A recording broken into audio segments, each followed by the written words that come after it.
Hello, everybody. Thank you for supporting my channel. Please like, subscribe, and turn on the notification bell because I will be posting videos daily. Or let's just say every other day. I don't know. I'll figure it out. But today, can we talk about how some people gamble away generational wealth? I don't know. We've all seen it, we've all experienced it. Some of us are gamblers, some of us are not, but you surely have a family member or somebody or a friend, family member, somebody you watch that sat and gamble away generational wealth. Whether they knew they were doing it intentionally, they had a habit of it. Well, obviously, they had a habit of it, but you literally watched them gamble it away. Now, the working class poor, I learned that they gamble away more of their money than rich people, although they have less. Working class poor people gamble away more of their wealth than rich people. That puts them at greater risk. They're gambling away what they don't have. At least a person who has the wealth, it doesn't make it good that they throw it away like that. But if they have it and they gamble it away, that's their prerogative, right? But they have the resources to do it. Now, when a poor person does it, you're gambling away resources that you do not have. And it's a crazy sight to see. We've all seen it at some level. Some level, somebody took a risk, taking risky bets to come up, right? Trying to escape problems, trying to relieve their helplessness, maybe guilt, maybe anxiety, or even depression. Trying to get back money that they lost, chasing losses. It's a sad sight to see. Lying to family members or others to hide the extent that they're gambling. I mean, they'll go to these crazy way out measures to hide the fact that they have a gambling habit. And some are just blatant with it. They don't care. They use all kind of vehicles to gamble. Some people do it, to escape problems, like I said. They need a mood alteration. They feeling down. They need a pick me up. And this is their way of feeling a pick up. It's the same as somebody going to get a glass of wine, or the same as somebody getting a beer, or the same as somebody smoking a blunt, or it all is a reliever. Their reliever so happens to be the what if. What if this happens? What if I get the right numbers? What if I win this time?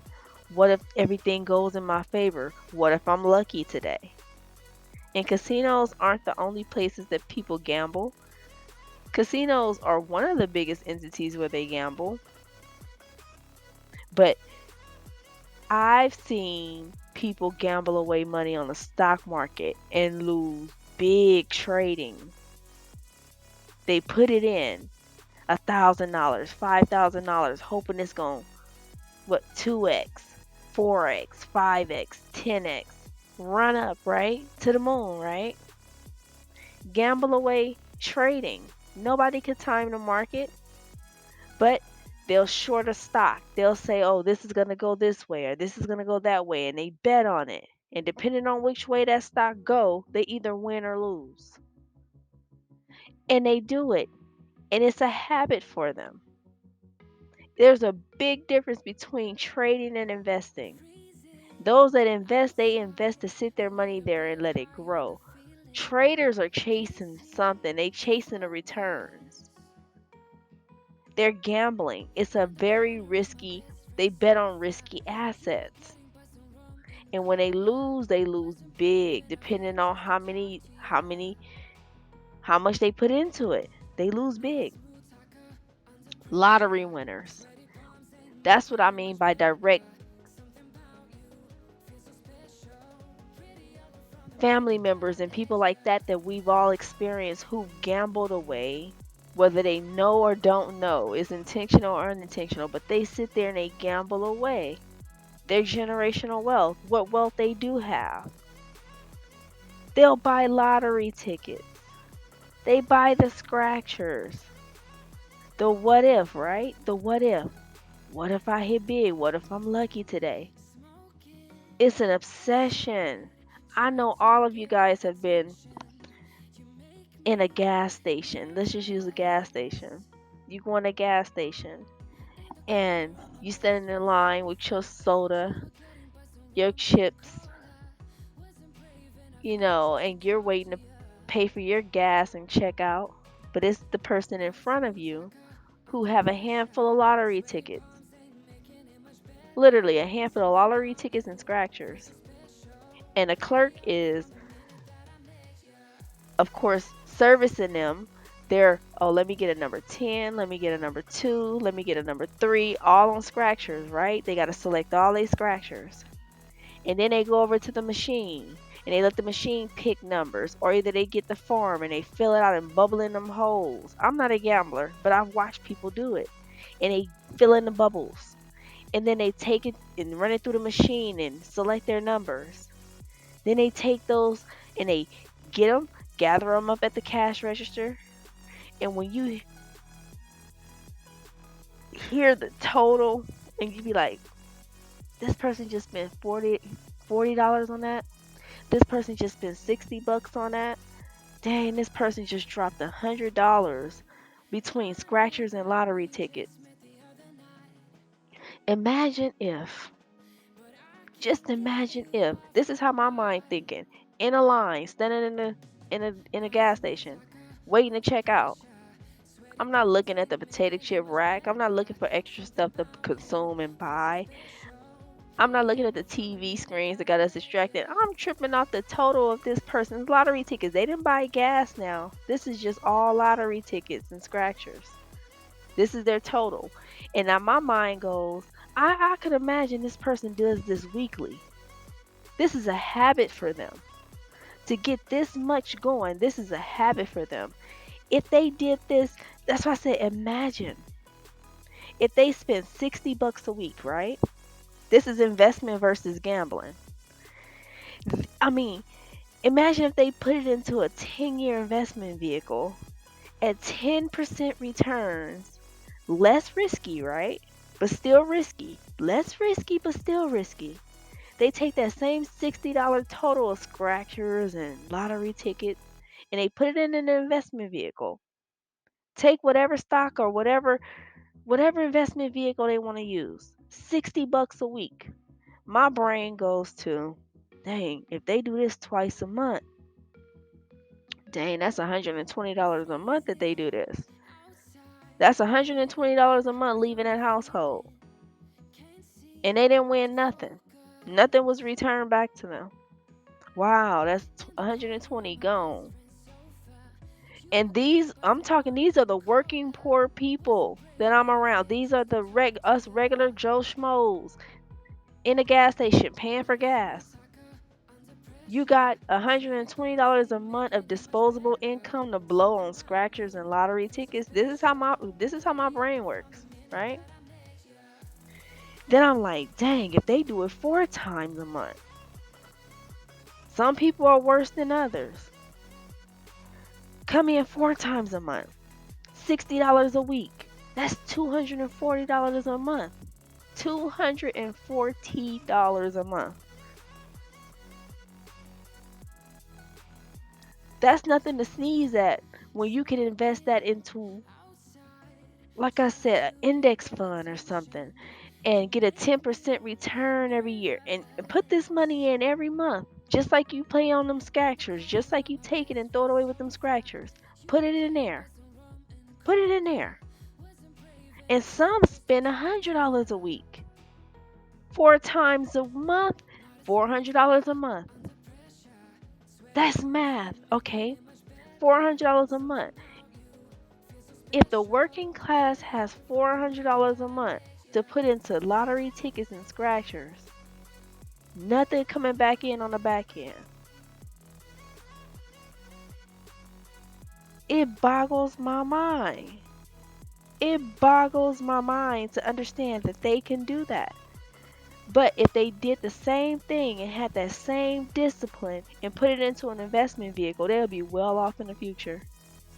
as opposed to banking on luck with some lottery tickets and scratchers, or sit at a casino table hoping that everything gonna go right for them, hoping that they finna change some generations around here with this bet they just made, taking all the risk in the world, right? They sit at a gambling table. That's the most riskiest. That's set up in their favor. They gonna win. That's their house. Everything in their odds, in their favor rather. Everything in their favor. You think you gonna come up in their house and just clean up? No, you gonna walk out of there with your head down. And you could have took that money, that 400, and especially if you're in a casino, I'm sure, I'm not a gambler, but I'm sure most people lose more than $400 in a casino. That's just talking about lottery tickets and scratchers. Casinos is a different type of game. It's amazing. People get caught up in an illusion of making quick, risky money. And they take all these wild, crazy bets. The wealth effect, right? Everybody want to be rich. Everybody want to come up very quickly. Very quickly. Stick your money in this investment and it comes up. 2 weeks, boom, you rich. Or make this quick bet, flip it, boom, quick, you rich. It don't work like that. One thing I learned, most billionaires, they don't become billionaires until they're about 51. And it's only a handful of them. Most millionaires don't become millionaires till they're about 37. It's a handful of those. Everybody's not meant to be wealthy. Everybody not meant to be rich. I get that. But you ain't got to take all these risky bets to get there. I mean, it's crazy. Some people use leverage, aka debt. They take out mortgage on their homes. It ain't good enough that they didn't drain the bank account. It ain't good enough that they said, okay, well, I'm betting away money that I don't have, gambling away money I can't afford to lose. Because the only time you're supposed to put money out there to gamble is when you got it to gamble it away. Now, if you gambling away the rent money, you gambling away all your other stuff, that's when you got a real big problem. People, like I said, they literally go mortgage out their homes. They get title loans on their cars. They get payday loans. They doing all kind of crazy stuff to continue the gamble charade. Losing their assets, losing real estate, having to cash out on assets to get more liquidation, more liquidity, more cash. They trade with leverage on the stock exchanges. Trading with leverage on the stock exchanges. Leverage is debt. I said this before, but if you could keep a minimum of like $10,000 on your trade account and you're trading continuously, you're constantly on the platform, you looking for deals, you're looking for moves, you're looking for, something to get into.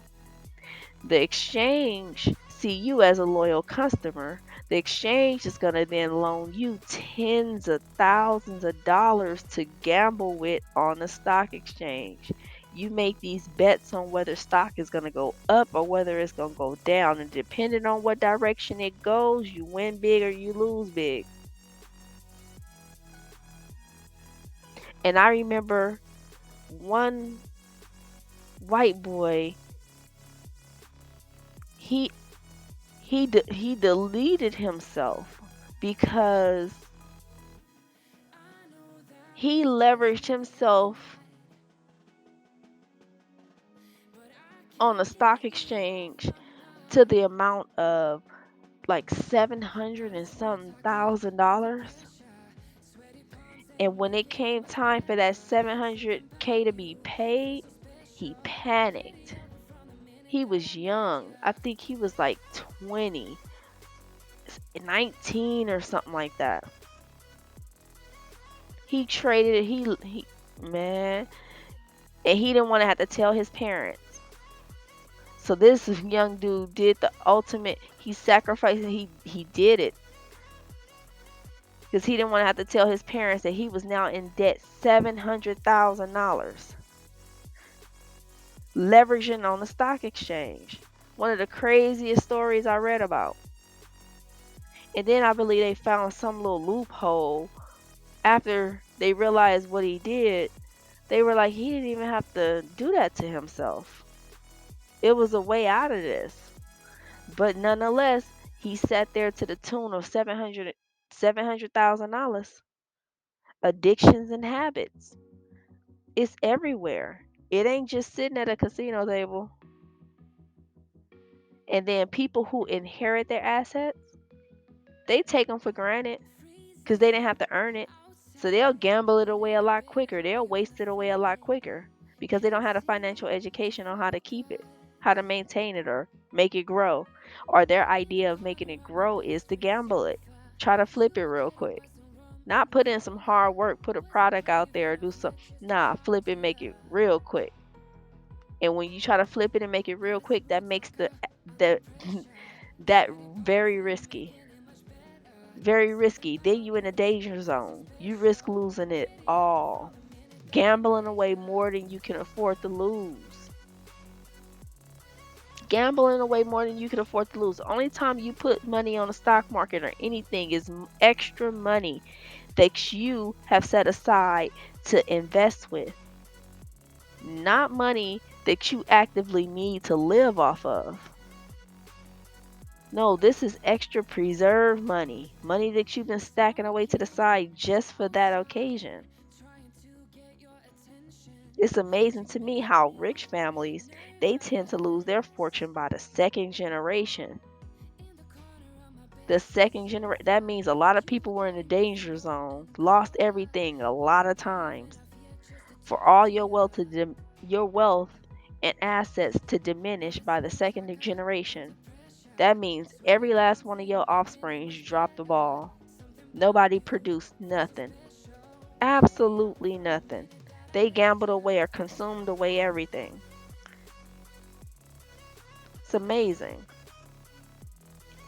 And the types of gamblers they have what? Professional gamblers, social gamblers, problem gamblers. Now the problem gamblers, yo, they moving on emotions. They moving on negative emotions. They their emotions are affected, having mood swings and all that different stuff. They obsessed with it. They loved ones got to tap them on the shoulder and say, "Yo, I think you got a problem. I think something's wrong here. I think you need to slow down. I think you need to stop. I think you about to blow it all. I think it's about to crash. I think you about to lose everything. You're too obsessed with it. You're chasing the next big thing, and chasing the next big thing has never been an effective investment strategy. That's how you risk everything and lose it all. The next big thing. That's yo, it's gambling.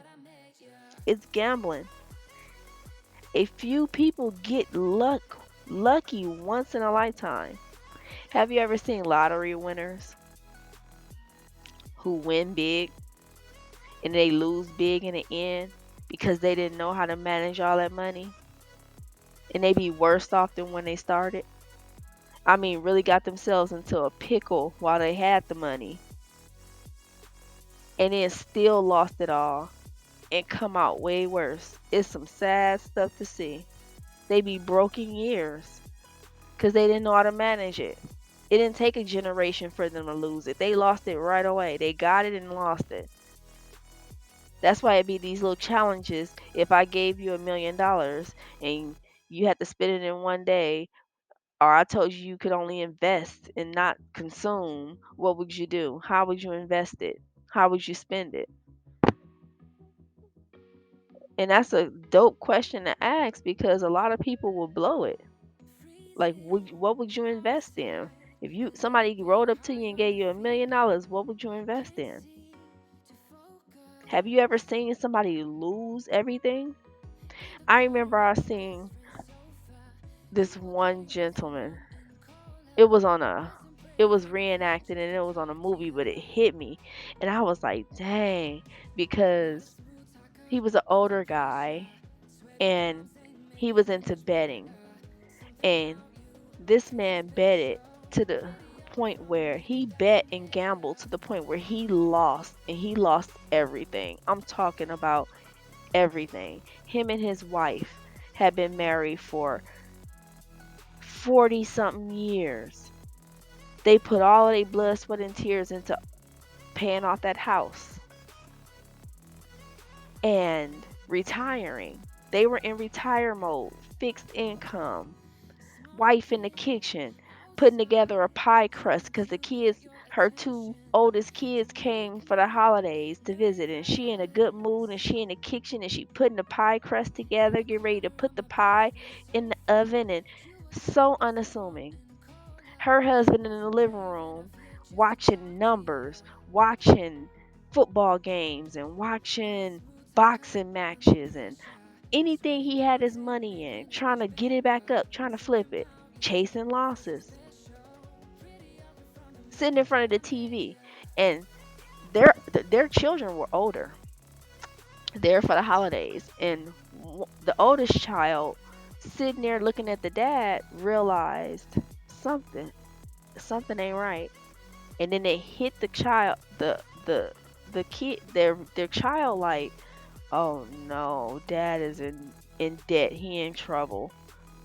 It clicked, it hit her. And she went over to her dad and she asked him, she said, how bad is it?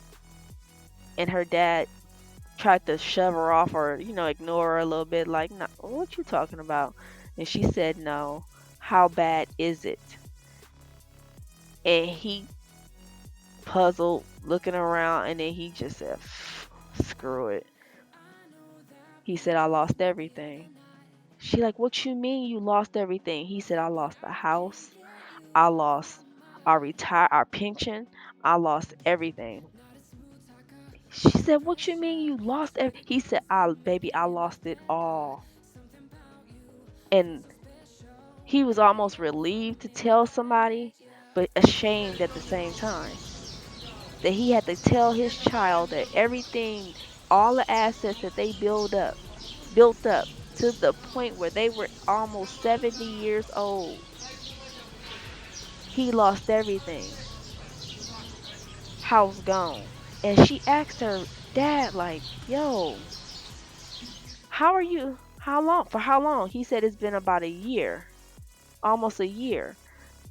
And she said, what you mean? How are you guys able to stay in the house? And he was like, I'm paying the loan shark rent every month so that me and your mom could lease the house. So your mom knows nothing. She in the kitchen baking, don't even know her house is not her house no more. Her husband has gambled away the house. Their retirement, they gonna have to go back to work.